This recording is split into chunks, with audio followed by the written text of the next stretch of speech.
Soos genoem gesels ek vanoggend met Donna Hornby. Sy is 'n landbounavorser. Donna, welcome to Groot Plaas. Thank you very much, Mia. Thank you for having me. And yeah, nice to be speaking to you and your viewers. And it's a very important topic we are speaking about. Now, I firstly want to start, why do you say South Africa's land reform program is flawed? Sure, that's a big and complicated question because it's the land reform program itself is a complicated program. So I think I could focus on redistribution because restitution has its own problems. So redistribution has been through 3 phases, Mia, as you probably know. The first was redistribution, and that's where the 30% redistribution target came from, was in just prior to the elections when policy was still being decided. The World Bank figured that about 30% redistribution would be a fair figure and an achievable figure within 5 years back then. That's a long time ago. And that initial program was redistribution of land, of farms, to groups of people who were particularly poor. And the idea had been that redistribution would improve livelihoods. The second phase of land redistribution came in with Minister Togodidiza in 1998 when she reviewed that first program, and that was called the Land Redistribution for Agricultural Development Program. And in that program, there was a sliding scale of beneficiaries where beneficiaries needed to make a contribution. At that stage, the government thought if you made a contribution, then you would own the program, you'd own the land and its development more. And that was on a sliding scale. So if I recall properly, if you made a contribution of 20,000 Rand, either as rands or in kind, then you would get a benefit of 100,000 Rand. Yeah. The advantage of that program is that it allowed smaller groups of people to join together and to buy land on a market, Yes. because all the redistribution programs have been willing buyers and willing sellers. So it's a market-led program. And then the third phase is called PLAS. I forget the date now, I'm sorry, I think it was about 2005 or 6, round about there. ILRAD was still having problems with groups and people were still not farming it effectively, even though there was more production than in the first phase, according to government reports. And then PLAS was the proactive land acquisition grant, where beneficiaries no longer got land and ownership, they got leases. And they had to pay rent, and it was transferred to individuals or to trusts, very small family trusts. So those have been the phases. So when you say has land reform hasn't been successful, on one level, I don't know if 5 years at a time or 6 or 7 years at a time is long enough to give a program sufficient chance to gain root and to get the support that it requires. There have been difficulties with each phase that are unique to those programs, but the support has never been as forthcoming as it should have been. So, yeah. I just want to interrupt here. So obviously that's what the phases were. According to you, what is the situation at the moment? I mean, how is it playing out? Well, I don't know the proactive land acquisition strategy as well as I know ILRAD, because my research was on ILRAD, the second phase. But from what I understand about the research that I've read, other people's research of the third phase, the PLAS, there's been all kinds of problems with that, including that the people who got access to land through PLAS have been connected politically. They're already elites. The poverty aspect of the program has disappeared more or less completely. There's still been problems with support, financial support, capital to get those farms going. transfer processes have been slow, even to leaseholds. So each program has had quite a lot of problems with it. So my research was on land redistribution and the agricultural development phase, ILRAD. And there were smaller groups, and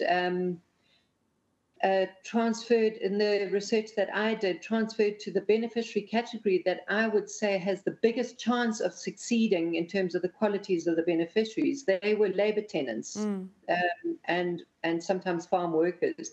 So people who knew the land, had lived on the land, had farmed with landowners on the land, with the farmers.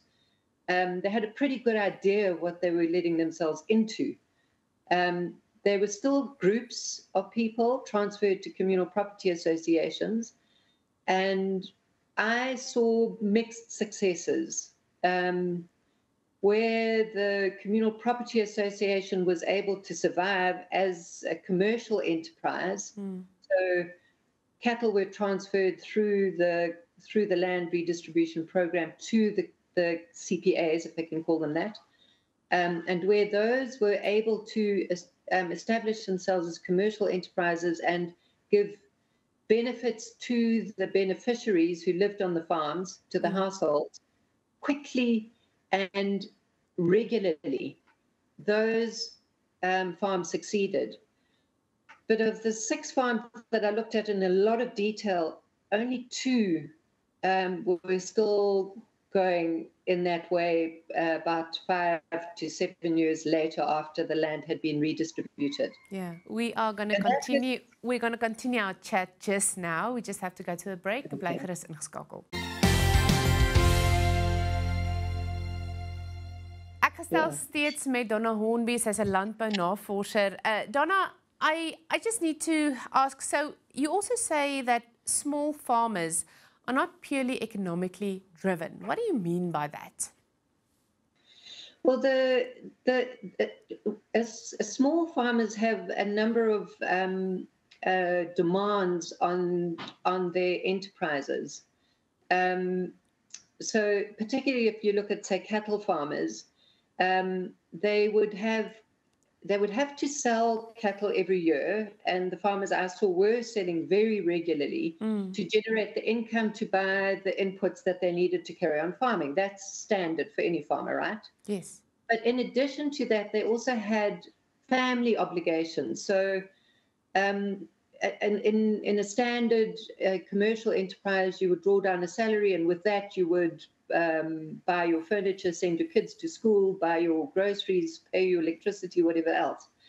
In those farmers, small farmers also have to make that same drawdown from a very small number of cattle to build houses, to pay for transport, to get members to clinics and to health facilities. So they've got the same costs anybody else has, except that they come from a history of poverty and lack of privilege. That doesn't exist. Many farmers that I saw, immediately they had any money invested in building houses, very often for their mothers. Yes. And their families, and trying to get their children into Model C schools and into tertiary education. So that's a drawdown. Then the third element that's a drawdown, that's not an economic rationality, is the ceremonial functions of farming. So ceremony requires the ceremonies including weddings, funerals, celebrations, trying to take care of problems that your families had because of your ancestral beliefs. All of those require cattle and livestock. When I looked at the cattle required to perform your burial functions fully, there's a number of phases of burying a person, as well as getting married. There's a number of phases. It could take anything from 6 to 8 cattle to be able to perform those functions fully, according to the way tradition and your ancestors would have wanted you to do it. So that's a drawdown. And weddings are even more demanding.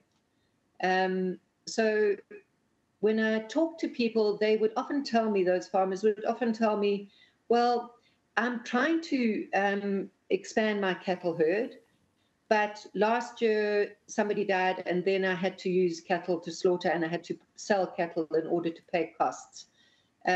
Next year, I have a son getting married, or a daughter getting married, and I need to pay lobola or the wedding costs.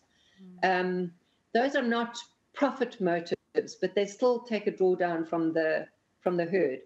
So the farmers who were most likely to succeed were farmers who had part-time jobs as workers, farm workers, often on other farms, so they had an income that they could use to top up on those livelihood expenses, or they had pensions, or they had multiple livelihoods, children working, they were working, and they often had parents who were drawing down pensions.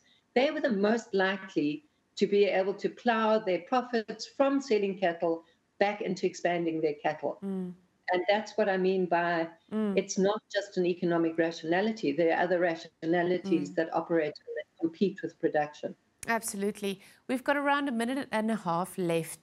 Just if you can sum up for me, do you think small cattle farmers can make the jump to commercial production? Absolutely, they can. The selection needs to be careful from government side, and then consistent and regular and predictable support needs to be given to farmers. In much the same way as white commercial farming got established in the first place under apartheid, that consistency is important and the regularity of the support is absolutely critical. And yes, they'll fly. No doubt about it.